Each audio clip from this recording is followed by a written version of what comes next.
बेसन पोळी। साहित्य: 1 वाटीच्या डाळीचे पीठ बेसन, 2 मध्यम आकाराचे कांदे बारीक, 2 चमचे लाल तिखट, ओवा, हळद, चवीनुसार मीठ, जिरेधने पूड, आवश्यकतेनुसार पाणी।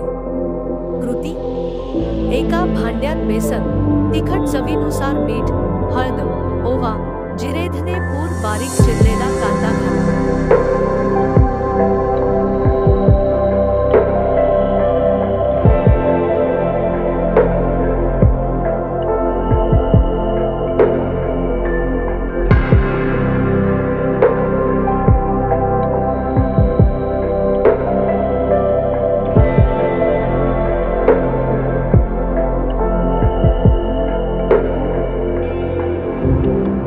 आवश्यकतेनुसार थोडेसे पाणी घाला। चांगले ढवळून घ्या। हे मिश्रण 10 मिनिटे झाकून ठेवा।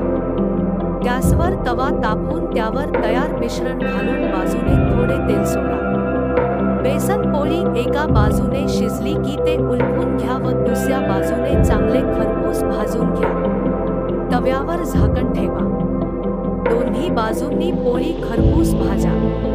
ती चपाती किंवा सायास बरोबर खाऊ शकता। धिरडे बेसन पोळी तयार।